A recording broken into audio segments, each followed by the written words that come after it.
Beyond the Ring, a podcast that covers all things in the stock show industry from the informative to the insane, starring Ryan Rash, My life needs editing, and Dale Hummel.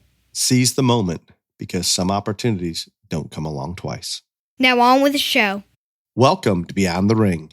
This is Dale Hummel, along with co-star Ryan Rash. Hello. Ryan, I don't have a lot of current events, but the couple points that I do have, I think are very apparent to our listeners. But I would love for you to come in and the first thing I would like you to talk about, because I would like to take spin off of that, is the Hollywood Frozen moment of Mr. Joe Biden. Oh, so like we talked about, you got all upset about him freezing last week over something, and I was like, well, But so this is apparently not. It's a thing. And Saturday night, there was some big fundraiser. I don't know, him and Barack and Clooney and Julia Roberts. Yeah, like all the Hollywood types. People that I normally would enjoy watching the movie, and I just can't do it anymore. I can't do it. I can't do it. Anyway, I'm not even going to get into the actor movie types because I'll go crazy. But literally, there is footage like Barack drags the old, like, I am serious. He like grabs his arm and drags him. Actually, he reaches out for his hand. He grabs his wrist, his hand, and begins to lead him. And then what's he do with his other arm? Puts it around Joe and is patting him on the back. Like literally puts it around his back and like pushes him off stage. It's man. So this is just what you would do for a grandparent or a parent that's that age that is losing some of their cognitive ability, losing their motor skills, losing just awareness. It's the best thing. And Ryan, you and I make fun of Joe a lot, and it's very easy to do. And he's screwed up so much from policy that's gone into play during his administration so far, or his time in the White House. I don't know at this point that I don't even feel really good making fun of him, even though I'm avidly opposed to everything that's going on with his policy and everything that he's doing, or whoever's doing that. And I'm convinced at this point that everyone out there, if they take the time to watch a few clips or just watch him, observe Joe, whether it's walking, whether it's other mannerisms, his froze moments, these are all signs that most of us have seen in elderly people, family members sometimes. And it's very sad. And under those situations, more times than not, there's someone there to help those people get through just daily life, whether it's going to the grocery store, anything, everything. And I don't blame Joe for this. I don't think when he was cognitive that I agreed with any of his thoughts or ideas or policies, but I don't blame him for losing cognitive ability. I do blame those around him, his wife, his family, for allowing this to continue and not saying, hey, we have an issue here. We need to do something differently. And Ryan, doesn't this speak to, and I guess it just reminded me, I know a lot of the pundits are talking about it. I've always asked the question, well, who's truly making those decisions? And I thought maybe Dr. Jill Biden was doing some of it, but I believe it is, I think Barack Obama is orchestrating a lot of it. And I think it's coming from influence from the extreme wealthy far left. Those are the ones that I believe are controlling the Democratic Party right now. And we had the theory, and you and I have talked about this a little bit way before anybody else did. And there's a lot of them stating now that there's and I want you to expand on this, that there's rumors of they're going to pull Joe, and you brought out why the debate's as early as it is, so he can fall on his face and they can pull him out. I have become convinced, planned or unplanned, and I don't, if they're planned, they're brilliant. And Obama would be behind it and some of the others. Getting Joe into office, knowing he has no ability to make decisions, they can push all the far left policy through Joe. They can open that border up so they set themselves up long term to get them in to vote. And if they get that accomplished, and I don't know if they can or cannot, if the White House changes hands, But if they get them registered to vote, and I do think some of those people that came across may switch parties on them, but the majority are probably going to stay Democrat based. We will be in a situation where we can't overcome that hurdle. And the Democrats have just set themselves up to be in power for a very, very long time. If this was planned, that they're going to have put Joe in there as a figurehead, push all the far left stuff that a cognitive person wouldn't do because they know it's political suicide, because people are going to wake up, and I believe they are waking up right now. The Democrats come in and look like a hero and say, hey, Joe's having problems or whatever, we're pulling him out. In other words, throw Joe under the bus to get all the shit accomplished that you don't want to stick to the party. Throw him under the bus and say, hey, this isn't where our party is. Joe has just lost it. It's not really his fault. He's losing his mind. Yet they've got everything accomplished they did. Replace him. And my fear, my biggest fear, and we've talked about this so many times, and I don't know if it's your boyfriend or who it would be. I assume Mr. Newsom from California. It's not him this time. Not him. I don't know who it is. But it's my fear is I don't even want to say that. I'm going to reword it. Trump would have a much more difficult time beating any other opponent than Biden, because the Democrats that are unhappy with Biden are just going to stay home. They're never going to vote for Trump, but they're going to stay home. Give them someone that they don't know that much about. They will come out and vote, I fear. Your thoughts? That was long. I apologize. No, I think they're just going to not dope him up and not rev him up and let him go out on the debate stage and make a fool out of himself. Like, even CNN is talking about, because like debates 2 weeks, a week away, 2 weeks away. I don't know. It's pretty soon. Yeah, it's the 27th, whatever today's date is. I can't even remember. But anyway, that their debate strategy that Biden's team is prepping him for is all wrong. Like, Fox is calling it sabotage. Like, they're so the pundits have come on that they're throwing him under the bus, basically. Yeah, they're saying that his team is prepping him completely wrong for the debate, all this other stuff, whatever. I think that he's just going to go out there and make a fool out of himself. They're not going to drug him up or, adrenaline him up or whatever they do. And then after that, they're going to pull him. I don't think it will be Gavin. There was an article recently in the New York Post or something on the 5 reasons why, if Biden got replaced, it wouldn't be Gavin. I have a lot. I think it was pretty good. And I think that Gavin decided months ago, okay, so he's not going to step down. He thinks he's running. And he's just a big enough sociopath that he wants his full time. Like, he wants all of the moments. And so I don't know who it will be, but I do think they're going to let him go out on the debate deal, make a fool out of himself, and be like, okay, so you can't do this anymore. Bye-bye, next. And then can they stick all the bad policy on him and walk away from it? It doesn't stick to the party if they do that? No, I don't think that works, because I really don't think the Democrats think the policy is bad. Gosh, I'm not arguing that. I just can't imagine how we can't see. They don't, because there's no way that. I can't imagine that.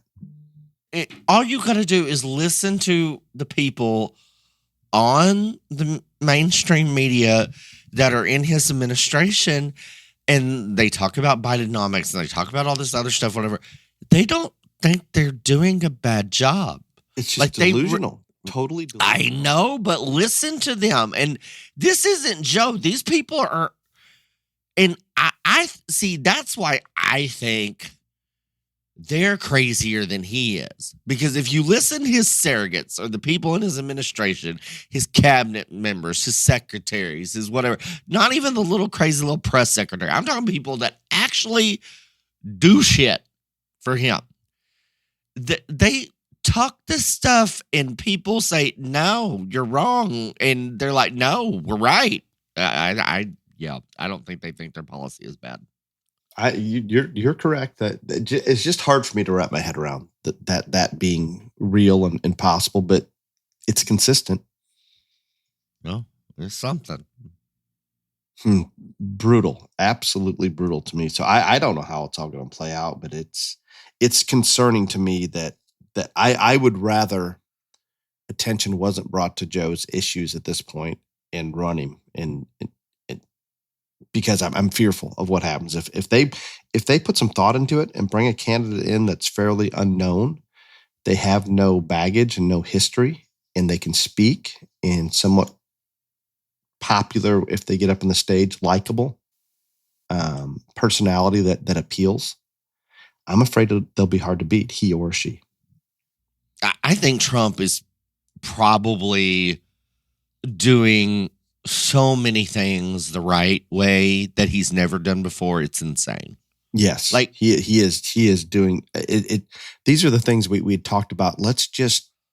I'm not saying change anything you think or any of your policy. Just be a little more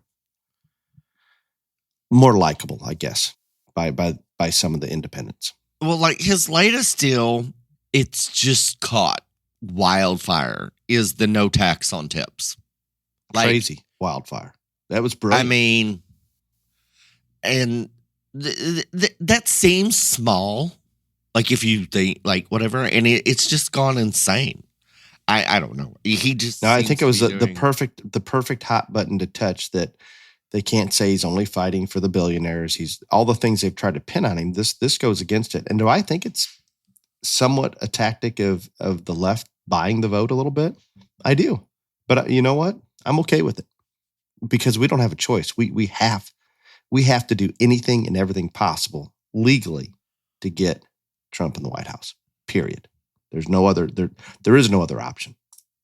No, there's so much wrong. Like if let's say Joe was 60 and with it, and this was all his, like he was doing all this. Putin has got a fleet of warships, exactly 66 miles from Florida's coast, that's doing nuclear trials and all this other stuff. And like, it's all because he's such an inept idiot. Like, Putin is doing what he's doing. China is doing what they're doing because they can get away with it. And they know they can get away with it. The White House is barely acknowledged the fact that we have a Russian fleet off the coast of Florida right now. They're downplaying. You thought it was a no ship. I was like, no, sir. We're talking a fleet of ships. Fleet. And right now, as extended as they are in Ukraine, I'm. You don't want to know where I'm at, and I. Oh no, you love Ukraine. You think that we should go fight that war for them. I think we should take Ukraine's best friend. I think that they're corrupt. I think your little buddy over there in Ukraine that's in charge. I like his attitude, and I like that he's able to gain some money and things like that for him.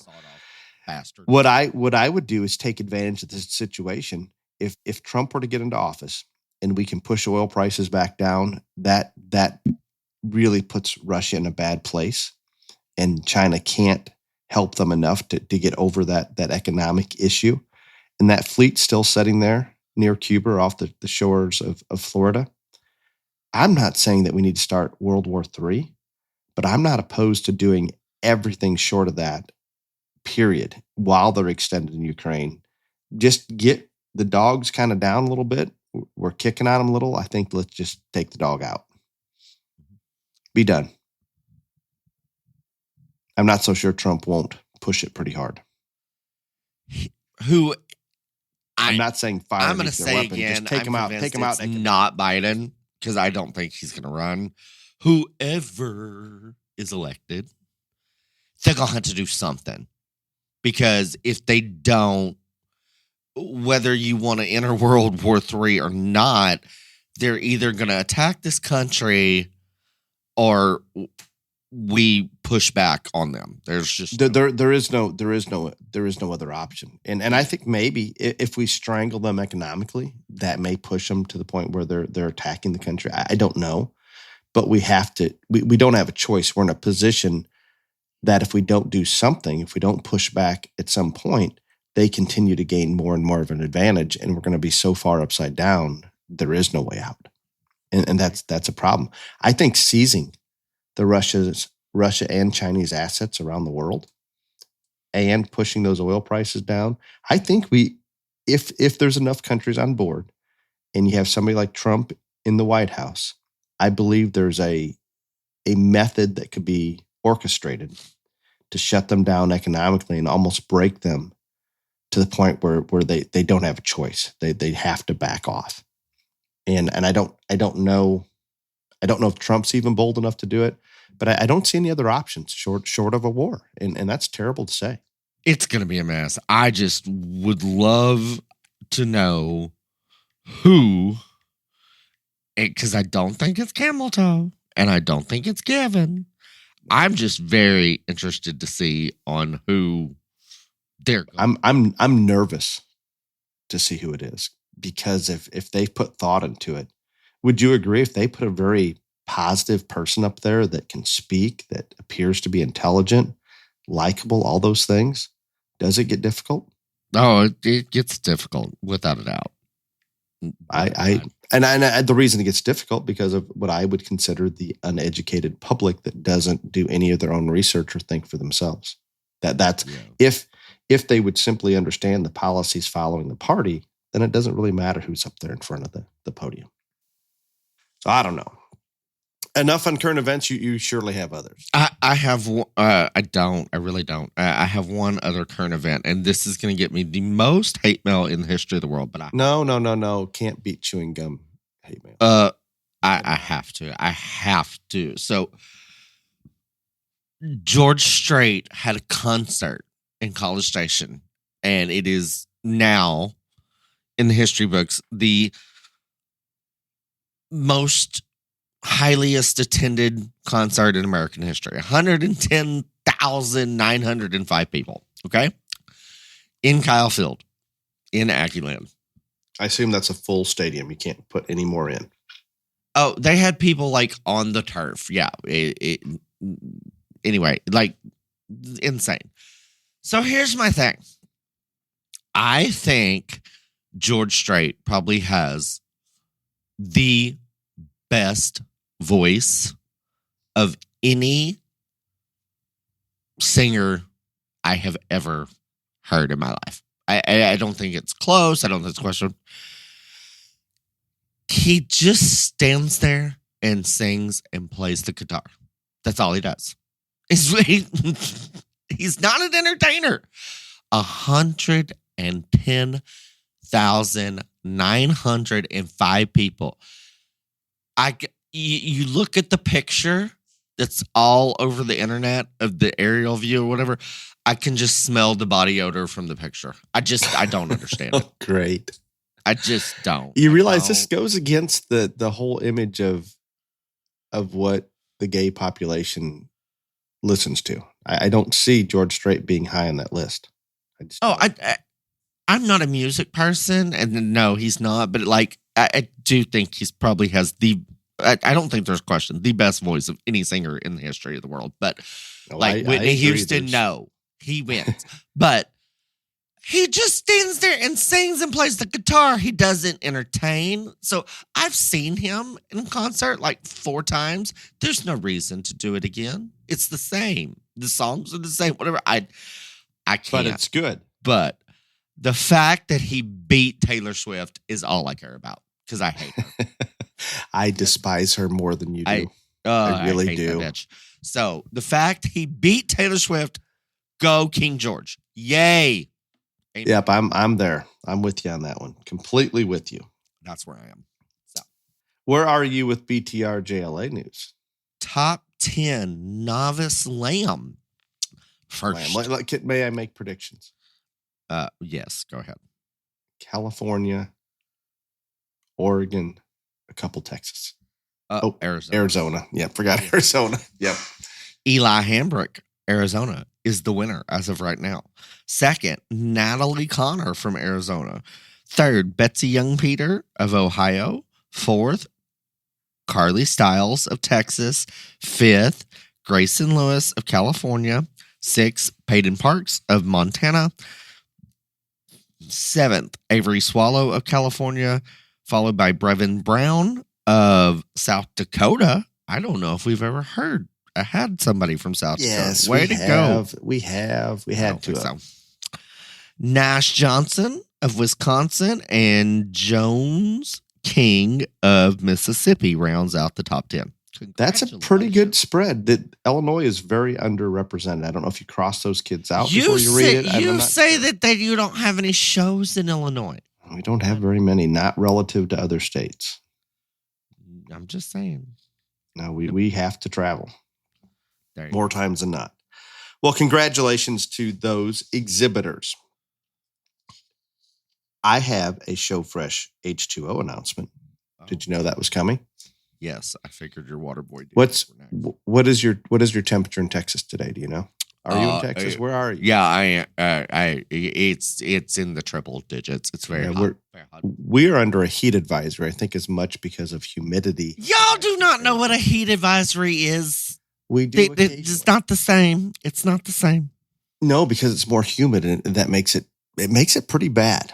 But anyway, when we are trying to show livestock, and we do have some shows going on in Illinois right now. This time of year, we're still jackpotting a little bit. It's a very short window, but we do have some jackpot shows. There is no question that common sense says you need to keep those animals' water intake as high as possible.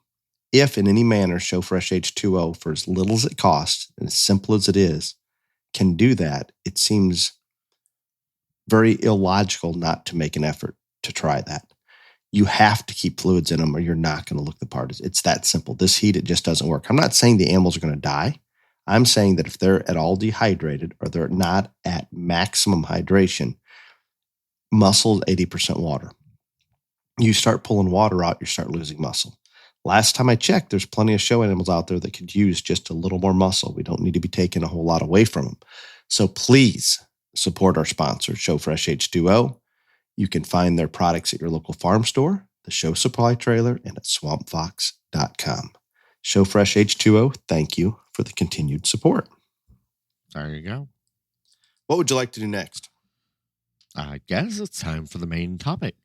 You have a great title, but I think I'm not sure people will understand what it is without clarification, which we'll obviously do here, but for putting it up on our website for an episode title. You know what you know. If you know, you know. Yep. Relative to know your animal is I believe the direction that we're going to take this today. I'm a little surprised, Ryan. I'm not only surprised, disappointed we haven't maybe addressed this earlier when you tossed this out. See, I don't know, last went week. through all 200 and something titles to make sure because I knew we had it, but because you said, "Oh, we had to," I went and looked, and we have. We've obviously just discussed it before.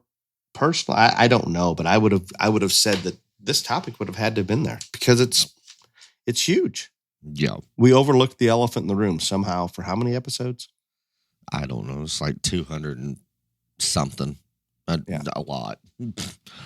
And if you add the little beyond the circus things in there, I don't even want to try to count. Yeah, it's way too much for me.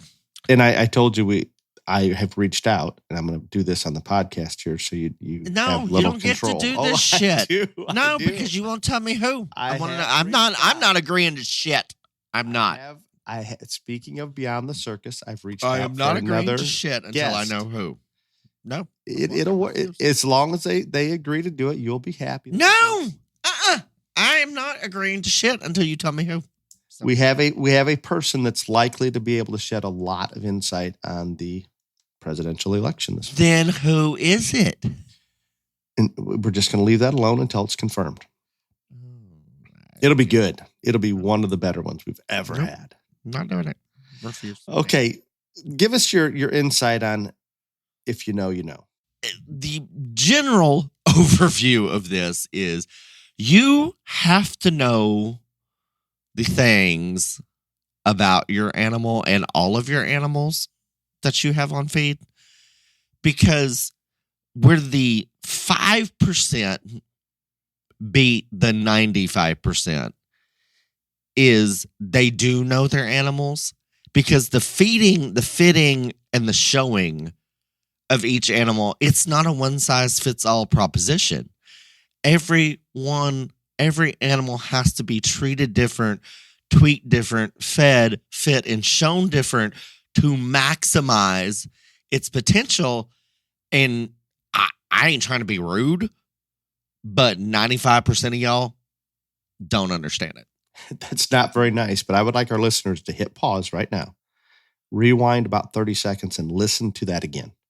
Listen to it again, because we have so many, and it is, whether it's, and Ryan, you mentioned feeding, showing, and managing. Fitting. Yep. Fitting. Feed, fit, show. Feed, fit, show. And that covers it. That does it, really summarizes it really well and keeps us a little bit focused. In all three of those areas, you're putting it out there that 95% are maybe all doing it the same. And I have to jump in and say, you're absolutely correct. For some reason, we think we need to fit all the animals the same, whether it benefits them or accentuates their positive, or maybe doesn't cover up their negatives. Same thing, the show ring. We're all trying to do it the same in terms of just mechanics out there in the ring, thinking that every animal needs shown the same. And it applies to feeding. And there's probably more variation there than anything. And if we don't understand how that animal's growth pattern is, where that animal is in terms of maturity, body condition, all of the factors that come into play, and these are visual assessments. I get a lot of people that I appreciate. They'll tell me how much they're gaining per week, all these things. And that's important. But to me, the most important is we need to look at that animal and decide, how do we get the most positive and limit the most negative. I try to tell people that animals are just like people. Every single one of us is different. And there just is no one size fits all policy on any of it. And I think that when I say the 95%, I mean the overwhelming majority just pretty much do the same thing for every single animal. And it's just, that's good if you have a good feeding program, if you fit well, if all this other stuff, that's good. That's going to get you pretty far. But you're never going to maximize your individual animal unless you cater to that animal's strengths and try to minimize its weaknesses in those three areas. And very few people do that to the full out max. And that is the 5% that is consistently at the backdrop whipping everybody's ass. And that's just facts. It's just all there is to it. You can get mad, you can be petty, whatever, but that is the truth. And so, if we break down those three areas into the first start, feeding, every animal is got to be fed a little bit different. You have to know at some point in every show animal's life, you're going to have to know when to hold, when to coast, when to push, all these other things. And it's different. You just can't put everybody on the Jenny Craig program at one time. It's just very simple in my head to understand that if you've got a barn of 10 or 5 or 4 or 3, you got to feed them different. And it's not just how their intake, it's protein, it's push, it's coast, all these things. Because especially, it doesn't matter if it's breeding or market, they're not all going to have the same destination spot or the same, this is the big show for this one right here. And so why would you not understand that not only does this animal not look like this one, does not eat like this one, but also we've got to feed them differently because we need this one at 12 o'clock high here and the other one at a different point. That's easier said than done. Would you agree that absolutely correct? It's an art. Is that the best way to describe it?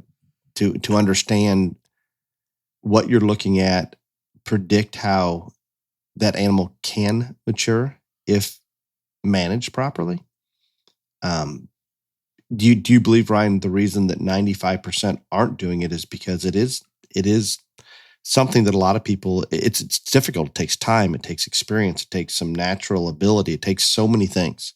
I don't think it's a lack there of people trying to understand it. It's just difficult. Yeah, I agree. It is difficult and it is an art.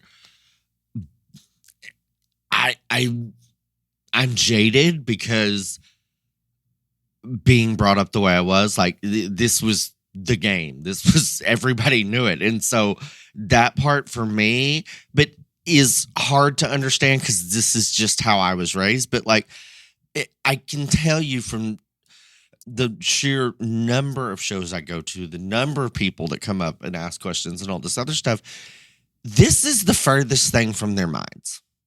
In my opinion. You're right. No, I would agree. And think about the environment you grew up in, where you had some of the best fitters, managers, brokers, whatever help, let's say. Yeah. People around you that this was automatic, right? It wasn't, right. There was no question. This is just how it is. Yeah. And I think if we can open the eyes to a lot of our listeners out there, there's a segment of the population that at some point when you get it, you get it. Just like when you know, and being able to do that puts you so far ahead of the rest that it's difficult for others to compete. I'm not saying it's impossible that somebody won't get lucky that whatever they're feeding and their management technique just so happens to fit that animal, but not very often. It really doesn't. And these things we have to understand better. And the biggest push, and I'm going to say it time and time again, probably on this episode, if you're unsure in any manner, reach out to that breeder, that broker, try to find somebody that can help educate you while helping you manage that animal. In other words, if somebody's telling you what to feed and how to manage, don't just take the instruction and do it. Put some thought into it and try to figure out why. If they're willing, ask why. Why are we doing this? Why are we doing that? Explain to me how you see this in the animal. Why do we need to pull this one back now? Why do we maybe need to make this one just a touch skinny for a couple months, then feed him back into that fall show? Or why do we need to push every single day as hard as we can on this one? All of those are great questions. And if there's someone capable of answering those and willing to, I think, Ryan, that's how you learn, by living it. I don't think there's any way you or I can speak into the microphone here and try to teach somebody how to do it. No, I don't think you can either. But like, I think the best thing, we're talking about feeding each animal. I think there are guidelines that we can generally, put out there and say, I think probably one of the biggest mistakes, not knowing your individual animal, is everybody pushes for so much muscle. Like they've got to be so stout. They got to be so stout, whatever. So when you have one of these, you have to know how to guide that animal through the feeding process to not push that animal to the brink where it finally, the structure completely breaks down, whether it bucks over or all these other things. Because if you push so much protein, that's going to continue to do that. And when you have one that's on the line structurally, you've got to know how to coast, how to do the things to keep that one as structurally sound as you can, because you can cripple one with a feed bucket just as easily as anything. You can, and that's going to accentuate, bring every problem out. If there's a skeletal issue that's kind of a maybe, you're going to take it from a maybe to an absolute. Right. Yeah. And so that's a big thing that you have to worry about. And so stuff like that, if you're sitting here and you're listening, you're like, I have no idea what these people are. I'm afraid we're probably at that point. I mean, and it's possible, but that's when if you're right there because there's so many intricacies that we're not even going to get to in all three of these areas about this, about knowing the individual animal. That's when you just need to say, all right, I'm lost. I need to go to somebody and, just like Dale said, say, hey, I heard this. What are they talking about? And just sit down and have a conversation with whoever you value, whoever you respect, etc., and be like, what is this about? Because this will help you more than anything else. Just getting some knowledge, some insight on using each individual animal and treating them differently, it's going to help you a lot. Absolutely. And I before I lose track of it, and I'm a little bit like Joe in terms of memory on occasion, especially this time of year. Ryan was talking about the feed and the protein, and be careful not to push if we have some skeletal issues or structural correctness issues or movement issues. And that applies, and we're going to complicate this. This applies more in some species than others. Pigs, it's been there forever. I can think of when I was more involved in purchasing show pigs and helping families manage show hogs, you could go into a barn and look at baby pigs, young pigs that are going to be selling soon, and changing that protein percent just a couple percent up or down is going to dramatically increase how those hogs move and their muscular shape. So it's a lot of give and take. So hogs and cattle, I think our feeding is going to make a huge difference in terms of movement. Absolutely can destroy one as quick as breeding for a bad structured one by feeding too hard or too much protein. On the sheep side, I'm not saying we can't. We can do things that aren't ideal. On the goat side, I think sheep and goat by nature are much more athletic animals and much more capable of getting from point A to B. So it's a little more difficult. I am finally in the goat arena and in the goat breeding world or whatever you want to talk about in the weather industry or of making wethers. I would have told you that very seldom, and Ryan helped me because this is a topic we may have coming next week. When we get ingrained into whatever we're doing in the trenches every single day, if I'm looking at goats every day, trying to figure out what to breed next, where's the trend going to be next year, what do we need to do right now to make sure those families that have our goats on feed, how can we best help them? All those things. We're just living it every day. We sometimes get blinders on. But up until recently, Ryan, I haven't noticed in goats until the last year, maybe 2 years a little bit, but particularly last year, where we can make goats that are tighter skeletoned. More so, I should qualify. There's always been tight tops and push their tops up and things like that.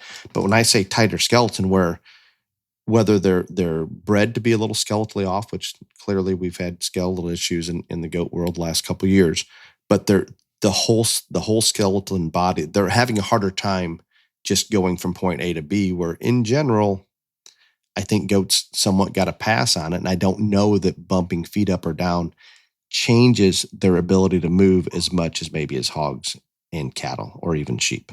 Almost a free pass on the goats up until now, that you could push them and you didn't have to worry about skeletal issues, I guess is the way to summarize what I was getting at. But we are at a point now, because we put so much muscle into them, and to put that much muscle into them, we've had to maybe sacrifice skeleton because we're single trait selecting.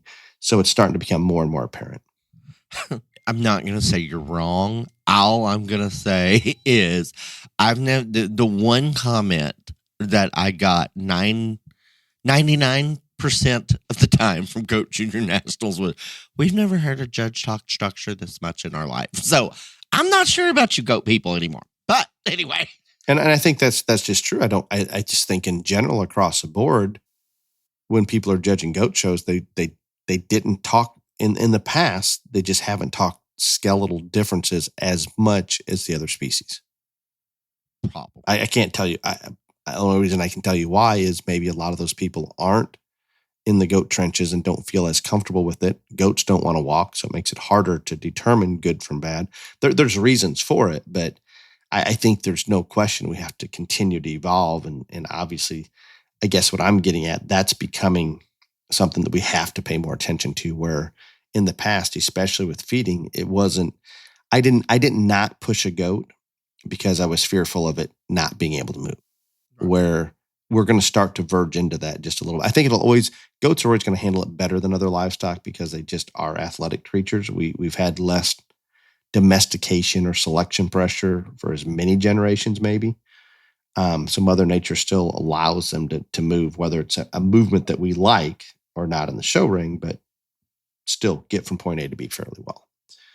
Okay, so that's the feeding. Well, one other thing on the feeding, though, before we move to the fitting part. The other thing that I want to remind people is, in market shows, there's one show, one endpoint. In breeding, it's different. But the biggest mistake that across species on terms of breeding stock is we try to keep them, you got to push that limit on getting them show ring ready and bloomy and all this other stuff. And then there comes a point that we get past that and we never rein them back in. And they just continue to get fat and fat and fat. And then they're stale. And there comes a point that there's no bringing them back from the abyss. And every animal is different, breeds, feed different ways, all this other stuff. But you have to know when Bessie has been to the buffet line too many times and you got to take her back. And just because she's there doesn't mean the, 8-month baby heifer calf that you've got is the same way. So you can't, it just seems so simple to me on this concept that everything can't be fed the same. And I'm telling you, I don't think anybody has a clue on how many people do feed them all exactly the same. So that's just another point I wanted to bring up on the feeding part. No, absolutely. And it just is. And there's so much detail we could go into it. It's just impossible. So I think we're just skimming the surface. Maybe the purpose of this episode is to get those of you out there that awareness, open your eyes. Yes. Just open your eyes and start reaching out to those that you think do understand. And there's going to be a lot of people out there that pretend to understand and they have no idea. I'm going to give you a little bit of a hint. If somebody comes to you and wants you to feed 20 different supplements to do A, B, C, and D, each of them doing something differently, and they act like they're pretty confident this is going to fix the world, I would run. Yeah, I'm with you. If someone comes to you and says, "Hey, we need a fundamental, basic feeding program that we can adjust energy, we can adjust protein, we can adjust intake." We can do different things. Everybody thinks that we need to be totally focused on the percent fat in the ration and the percent protein in the ration. The percent crude protein in the ration means almost nothing if the amino acid balance isn't correct, because the percent crude protein is only as strong as the weakest link. So we could have a 20% protein ration that has, let's say, peanut meal in there. And we're very unbalanced in the amino acid content in peanut meal. Consequently, it'd be like feeding what you would think of as a 5% crude protein ration. So be careful. I know most feed companies obviously are aware of all these things, and they're not going to put protein sources in there that are very limiting in a given amino acid. But in general, crude protein in a ration means very little to me compared to what the intake means. If we have a 10% crude protein ration and a 20% crude protein ration, which are two very large differences in crude protein, if the animal in the 10% ration is consuming twice as much as the animal in the 20% ration, guess what? They're getting as much available crude protein, provided they were the same ingredients or similar protein sources. So be careful with that.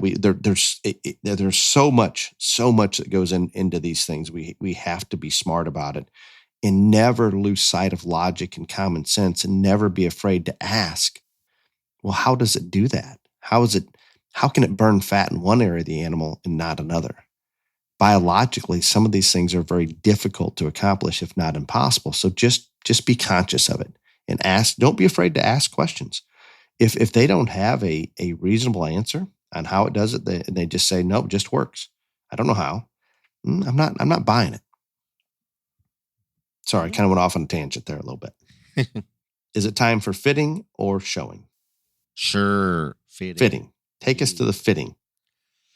I think this is probably of the three areas about knowing your animal, probably the one that gets just absolutely overlooked more than any other, because you put one in a stand, you put one in a chute, and you go to town and they just fit it. But every animal can't be fit the same way.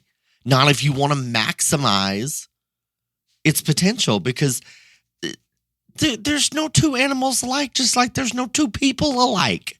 They're not built the same. They don't walk the same. They don't look the same. But in terms of clipping and fitting, it's just like robots. They just all, the masses all do it the same way. And it's just so wrong. And those that are very capable, that is the last thing they do. They're gonna step back, look at that animal, evaluate the animal, and decide, okay, this is how I need to approach it. And it's going to be different for each and every single animal. And I'm going to say it's that do it well. You're back to that 5%, Ryan, I think. Oh. I'm not saying that 50% of them don't make an effort or think about it a little bit, but it just doesn't maybe work out as well as that top 5%.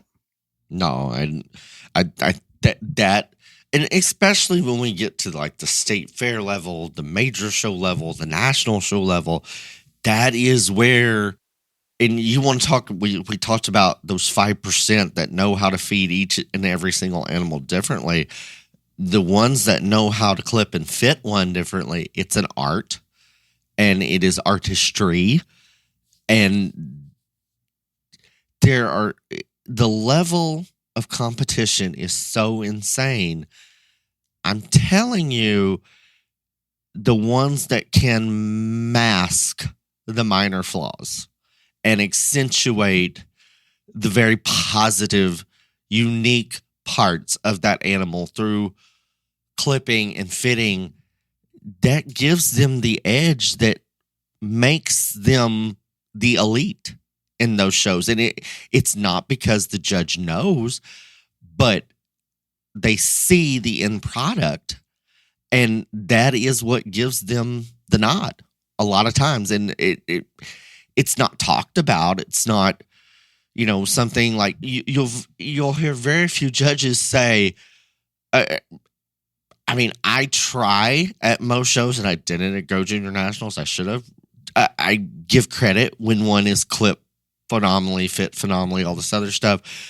But you've never heard a judge say, this one wins because this is the best fit animal. But I'm telling you, subconsciously, that is there. Absolutely. It is absolutely there, and it makes a big difference. Maybe I'm a little worried that some listeners are lost. Use cattle. Obviously, you're comfortable in all species. Give one example on a calf. What we're talking about. One example. I think on cattle, I'd go straight hind leg. By the way, yeah, I was going to say you can That's talk where I'd about go. fitting legs. If one's got more set, too much set, not enough set, the way that you pull the leg hair and clip the leg hair, you can literally change the aesthetic of that animal structure. Now, it's not going to change the way they walk, but I also believe that the large majority of judges don't even pay attention to that anymore. So that's another topic. But on the standstill, whether it is a sheep, whether it is a goat, whether it is a calf, you can literally change the whole look of one's hind leg to make them have the perfect looking leg, regardless of what their leg actually looks like. If you know what you're doing and you know that individual animal. And when that animal's propped up out there in the show ring, guess what? Just standing there. It looks close. It looks close to right. Obviously, yes. No, you're dead on. And what do you think? And we're going too many different directions. I think they're at the end of the day, and you'll watch people walk them in that grand drive or walk them when it gets tight in a class or whatever.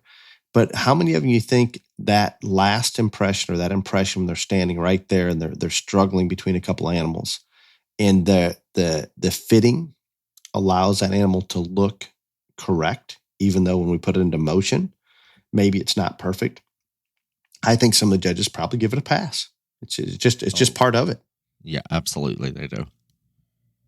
Yeah, no, it's absolutely huge. I can use an example. I can remember at Houston one year, a market goat that did very well was extensively fit with some short hair clippings. I'm going to assume added to his top line to help a little behind the shoulder. Things so outside the box that there wasn't even rules in place for it, but things that if we stop and think, how can we make this animal look better? Let's not cookie cutter how we clip or fit this animal. Let's do what makes them look the best. Is like you'd said, Ryan, it's everything you did growing up was just automatic. We fed for a certain endpoint. We went easy on the feed intake or protein to watch out for skeletal issues. All those things were automatic. Where to me in this whole fitting part of it, I guess I don't even see it any other direction. I don't see one way to fit an animal, period. It just doesn't resonate with me at all. It's all about let's evaluate where we're at and accommodate for such. I agree with you, but it's so weird. Like at a show, to me, I don't know who's behind the scenes doing it, but so many times on different animals, I'm like, same person fit that one that fit the champion key. Same person that fit that one had the champion Shrop sheep. Because there are, if you really look, you can tell the different things. And so I do think that this particular area, we fall into more of a one size fits all than the other areas. And I think we do. I think we do. And again, we can't explain it other than maybe bring awareness to it. Just seek out, ask questions, do your best to try to figure out what we're discussing here. And again, it's something that takes experience. It's something that you either grew up with or learned at some point in your life. And a lot of it is just through doing. I don't know there's any way to take a very intelligent young person and try to explain it to them without them living it each and every day and gaining that experience from doing such. Right. And before we move on to the showing or whatever, I've got to bring up, like, we're in the hairy hog era. Excuse me. I think we're in the peak of it. I can't go any further. Cannot. Anyway, we're in the hairy hog era of life. And so it just cracks me up. Like, everybody wants so much shag on the hogs now, but they clip them all the exact same way. And the very few people in the hog deal that know, hey, I got to clip this hog different from the other one. It's such a dramatic difference. It is. It gives them a huge advantage. Oh my God. Monster advantage. I'm not picking on the hog people because we all know I love hogs, judging hogs more than it. But I'm telling you, wow. It's just so funny to watch hog shows, whether I'm judging them or watching them. Like, they did this. Why have we done all this and worked this hard and then we just clip them all exactly the same? I just don't get it. It just there is just no logic in this at all. No, none. But yeah. So and you're right, and I think about it. It probably because if these are truly hog people that are doing the fitting and feeding, and maybe they're not as experienced in the other species, and growing hair and using a little adhesive on hogs and clipping hogs that actually have quite a bit of hair, relatively new, and maybe that just haven't worked it all out yet. How's that for an example? Well, and then the other thing, the painting of the hogs. You're either great at it or you suck at it. And if you suck at it, just stop. I have advice there. Just the percentage of people that are good at it is so minimal. Just don't do it. Just don't. Just not. Don't. You're better off leaving it alone. And again, I've seen some done impeccably well, Oh, but it's so few compared to. I'm going to go to 98%. I was unimpressed with versus the 2% that I may not even realize they're painted. They did such a nice job. right. Yeah, I agree with That's where I'd like it to be. you. So, I think probably of the three areas, the one that most people get more than any is showmanship, showing one, because every animal's different, and so they know that you can't probably show them all completely exactly the same. But I think we focus way in this particular area. I think people were the 95% we're talking about. I think they focus more on, okay, this is this animal's big flaw, whether it's a sheep or a goat, we have to push the top down, or whatever it is, we focus on this animal's big flaw. The truly masterful showmen, they got that a long time ago, but they are the ones that know what the best attributes of their animal are, and there are ways to accentuate that through showmanship. And when you see it, or when I see it, and I read, I'm like, Jesus Christ, this kid here, they need like the biggest gold star in the world. I think we forget that part. Or some glitter or something. Right, something, yeah. But I wonder, Ryan, in those situations, and you talk about there's maybe a little more awareness by those going into showmanship that we need to try to hide this flaw, maybe more so than accentuate the good. I think this goes back to just historically. If I think about many years ago, and this is always something that was talked about going into showmanship. Hey, this one's not very good in his top line. Let's try to keep the top up, or let's try to keep the loin down, or whatever that may be. Or this one naturally stands a little narrow. Let's try to widen those hind legs up just a little bit. For some reason, that's always been there to a certain degree.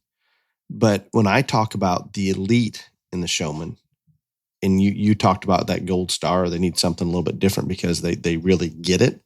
So I think there's a huge difference between, okay, you're going in the ring and somebody has instructed that showman that there's one particular area that we need to try to hide or work on.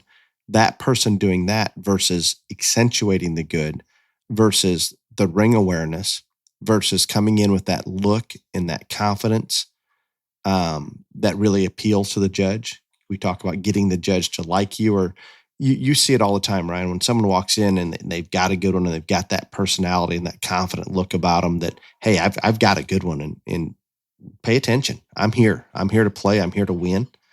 You talk about it through extreme intensity. I see it a little less intense and just confident, and just coming in with that feeling that, hey, I'm going to get along well, and here I am. Go a bit further. We talked about this, I think, a little bit last week, maybe in a question and answer. I don't remember what. Ring awareness. That if we know where to park, if we know, Ryan, you use the example that at one of the shows, in one of the Texas Major Steer shows, who was ever coming in last was just about always getting that pull. And you're battling there to see who's going to be last in the gate. Those type of things all play into it in my mind. Understanding where that low spot is or that high spot in the ring. Understanding, do I want to take this wide and open the ring up a little bit more? Or maybe in my situation, I want to cut that corner just a touch, so maybe I maybe I can get from point A to B without that judge maybe seeing all the flaws. All of those things come into play, but it seems to me like when I think about parents outside of the ring or those helping showmen, they're always reminding them of that one thing we need to hide. And it's those truly great showmen that already have that, and they've been up at the ring. They've studied what's going on. They've studied the flow. They've studied how the judge works through them. They've studied, okay, if the judge is down at this end and they're going to walk through the front end, when are they going to do that? When do I need to be prepared to make sure my front feet are right? if they're going from point A to B, say handling steers, how long is it going to take to get down there? Can I relax for a little while because there's no way they can see my animal at that point? All of those things come into play when it comes to that great showman. Is there awareness of hiding the bad and accentuating the good? I think most showmen are told about that and do it to some extent, more so than the other two areas we're talking about in terms of fitting and feeding. But to take it to that extreme level, again, it's limited. Hard to teach as well. Very hard. The kids almost got to just want it, know it, do it, figure it out. This is going to be an unpopular opinion, shocking, but there are some things that are unteachable. And I'm not saying that it is always, it's in that child or whatever, but the level that we're talking about, it has to come within the kid.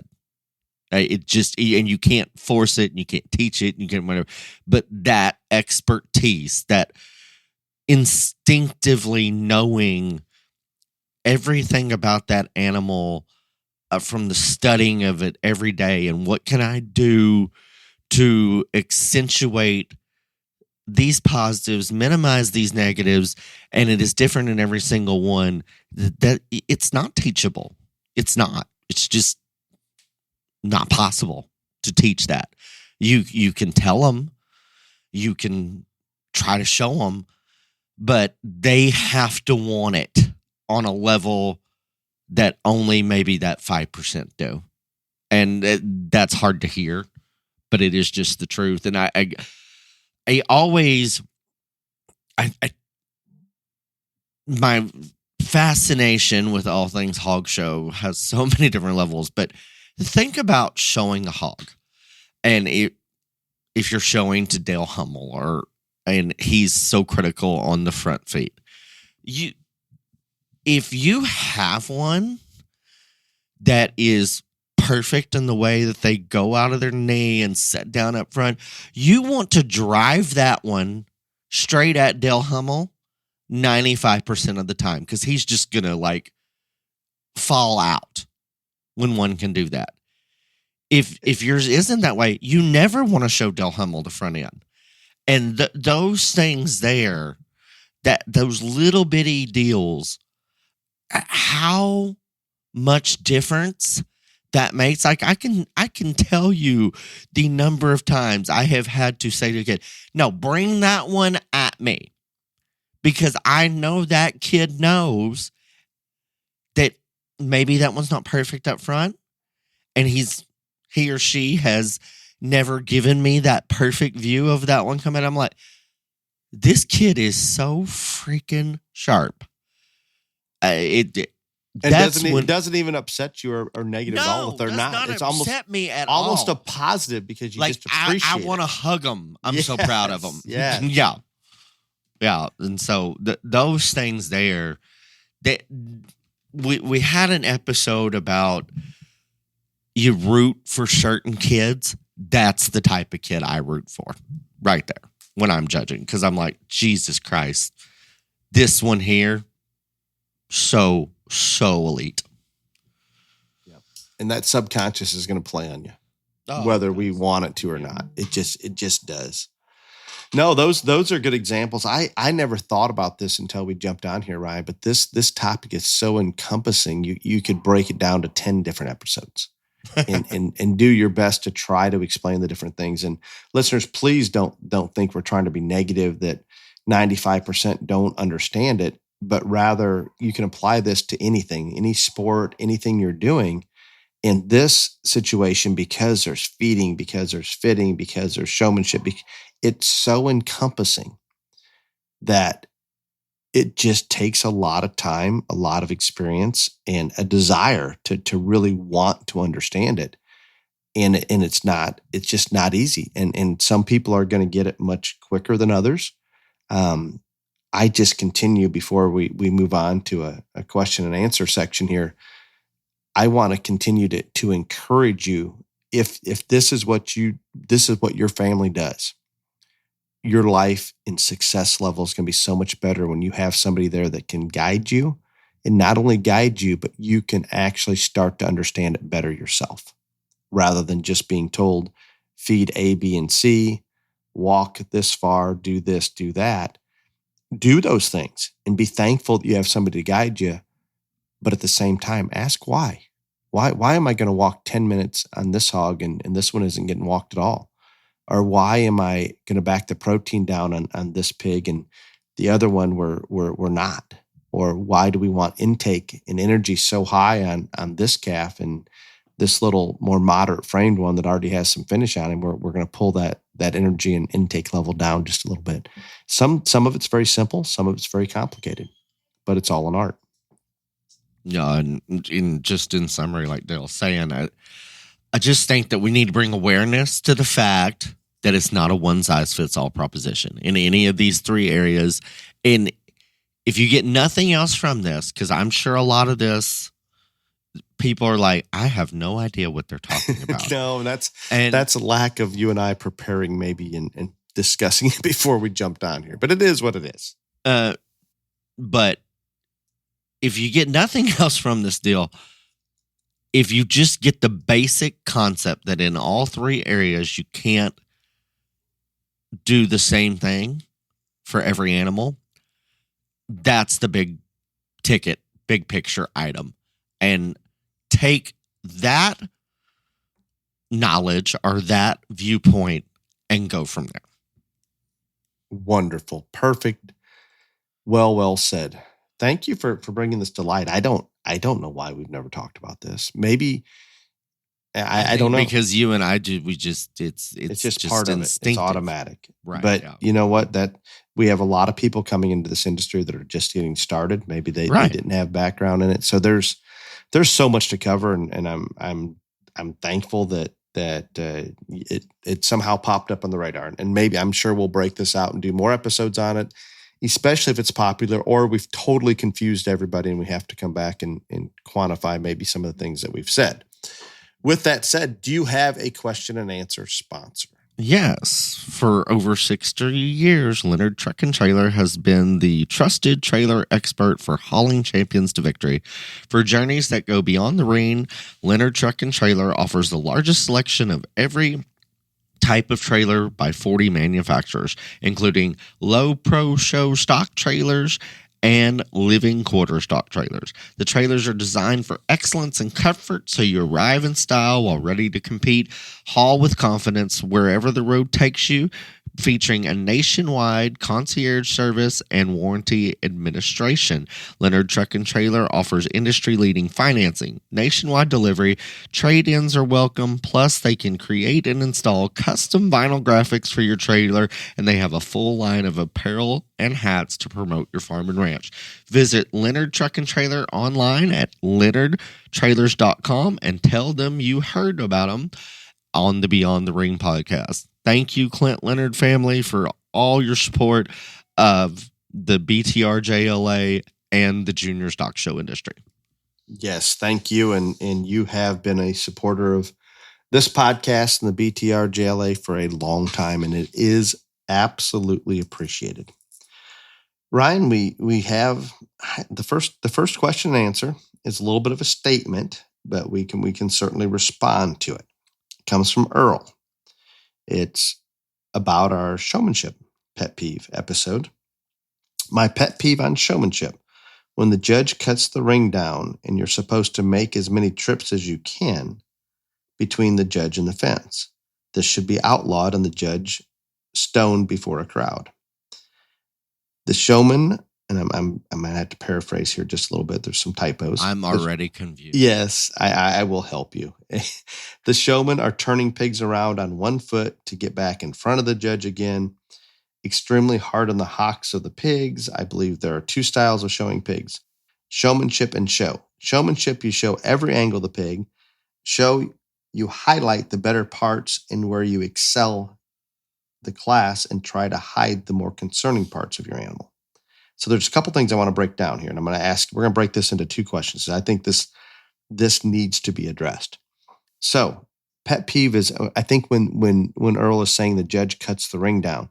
So if you're out in a hog ring as a judge and you're standing a little closer to one side of the ring, looking that direction, there's not as much space for the hogs to walk back and forth in front of you, and the kids are having to turn them too sharp. I would be happy to address this one, but please go ahead. I'm still confused. Cutting the ring, they're upset when the judge cuts the ring size down. When the judge is standing, doesn't give the exhibitors a good portion of the ring to move the animals. I will take this one just because I think I know what Earl's trying to get at. I do not know what Earl is trying to get at all. Earl, I understand if there's a judge that's 10 foot from the fence and their back has 40 foot behind them and there's a lot more space. I don't see it happen a lot, but I'm not at many county hog shows and so forth. So I understand what you're getting at. But even if I'm the exhibitor and I'm showing a pig and that judge doesn't give you a lot of space to get back and forth in front of them, that you feel like you have to turn real sharp and on a dime, you don't do it anyway. You just don't. You never want to turn a pig to the point where it's going to inhibit its ability to move fluently. And you just take a little more of a circle and maybe even coast out to the portion of the ring that's in the peripheral vision, but you're on your own. Rather than trying to just get right in front of that judge. And so that I'm with Ryan. It's a little bit confusing, but I think I know what you're talking about. Earl does not like it when the judge positions themselves to where there's not much room for the exhibitors to get in front of them between them and the fence. Any clarity there at all? Clear as mud. Thanks, Earl. Next. Okay, I want to go. What caught me about this question is the other one. Earl talks about showmanship. You should show every angle of the animal. In an irregular show, hide that bad front end of that pig or hide whatever and only show the good parts. We talked about that in the episode. Yeah. We did, but I disagree. I think in showmanship, I am probably in the minority. I'm still going to hide the bad parts of my animal. I'm not going to, if that pig is horrible in his front feet, I'm not driving that hog at that judge, even if I'm in a showmanship class. Yeah, I'm going to avoid it. Yeah, because that's when you figure out that kid is sharper than the average bear. Yes. Now, I understand maybe there's some judges out there that Ryan's favorite term, check the boxes. They want you to drive at them, drive away from them, give them a profile and something else. There are also hog judges out there that think the most important thing in showmanship is knowing how to get in and out of a pen and close it correctly, which is the stupidest shit I've ever heard. So, yes, there are different judges that have different ideas on things. But, Earl, I no matter what the judge does, do not spin your hog on a dime or recommend doing that. Just avoid it, period. And if the judge is truly shortening the ring that much, it's not going to matter what you do because that person just doesn't understand. And secondly, if you're showing to me and you've got a fault and you're displaying that fault in front of me in showmanship, you're going to get beat. Period. Not every judge is going to do that. So apologize for the confusion there. Kevin has a much more simple question. And I think maybe we've had something similar to this before, Ryan. And I apologize to our listeners if this one has been asked in a little different manner. Ryan and Dale, as a seller, how do you go about pricing sale animals private treaty? Remember this one? I thought so. We obviously, Kevin didn't hear that one because this one just came in a couple days ago, I believe. I know what my answer, not that I remember the answer, but mine probably wasn't as good as yours. What I believe I said then is you price the animal according to what you want for that one. If you want to keep it and don't want to sell it, then you price it really, really high, or you make it more affordable. And that's the beauty of private treaty sales. You can price one out of someone's affordability range to get it in a different home, or you can make it more affordable for a special feeder. All there's so many different avenues, but it is simply the basic principle is what is that animal worth to you, and that's the private treaty of it all.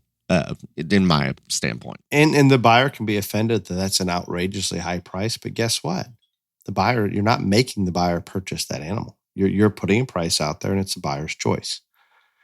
I'm uncomfortable pricing private treaty, and it just takes more time than what we have here, and that's part of the reason that we put 99% of everything online, especially on the weather goat side, and let the market determine what that value is.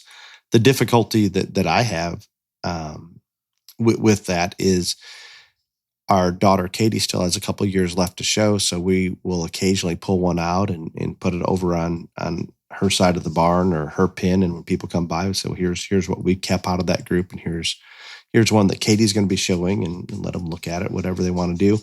Occasionally, because we're not as decisive as we should be early or take enough time to do it, there'll be goats that go into our sale that if there's one that was on our radar that particularly we thought about, or Katie thought about possibly being one that she would like to show to a given judge at a given show, whatever it may be, that becomes my biggest dilemma is, okay, we've already put this in the sale. And when we do that, do you absolutely let it sell? Or do you have a price in mind, almost like, and most people in online sales will put a floor price in there. If they don't reach that floor price, then they basically don't sell. The sales rep or whatever will buy it back or whatever it may be. But we run into a situation like that sometimes, and there will be a good goat in our sale if it is extremely what we consider to be undervalued, maybe compared to all the others in the sale. That one, very likely, okay, we're going to buy this for a client that said, hey, find us a goat. I'll call that client up and say, hey, here's one that's way undervalued. If that person doesn't exist, I don't have a problem with Katie possibly showing that goat.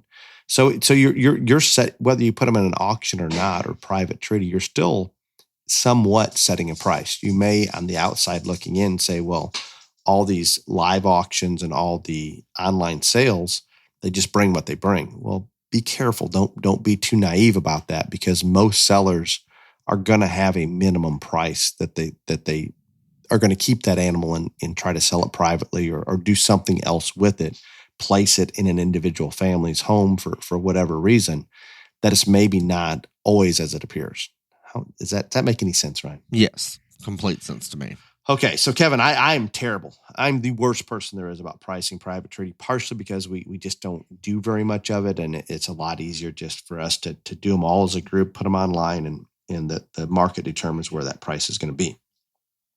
The next one, Ryan's not difficult for you, other than my memory's not very good. I'm a little bit like Slow Joe on remembering a few things. This one comes from Joe. I may have missed one of the episodes, but did Dale discuss if the trip to Namibia was to look at bringing goats and cattle genetics back from Africa or just a vacation? Oh, sweet Jesus. You and I didn't really discuss that, did we?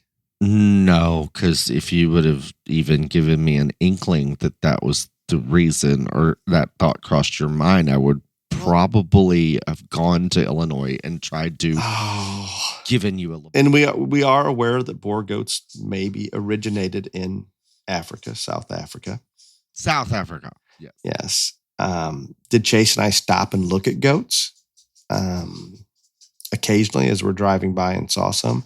Absolutely had a young man that was out there herding the goats, I guess you would say, that was very intrigued by us looking at them and basically waved us over to get a closer look. So we walked through the goats, and it was interesting.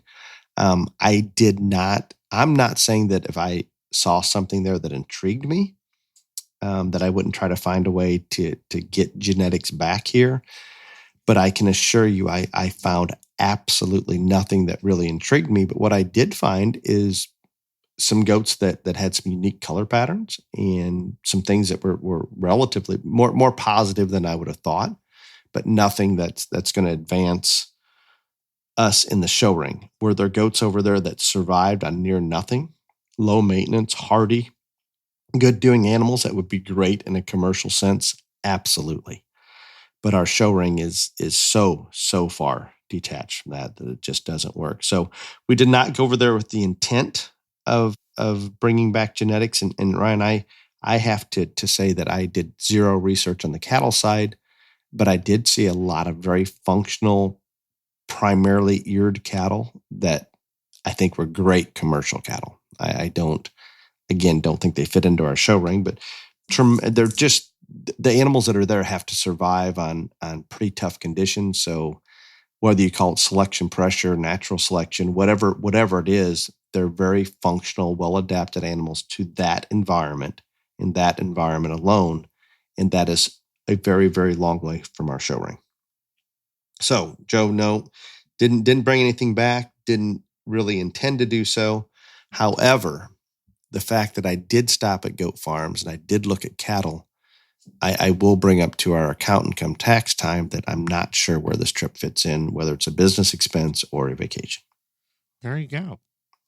But thank you for asking, Joe. And no, I don't believe we addressed it. Ryan, good topic. This was all you. I don't know at what point you decided, hey, we hadn't talked about this, but I like it. And hopefully it wasn't as confusing as in hindsight I'm afraid it may have been. Until next week, be safe. Y'all come back now, you hear?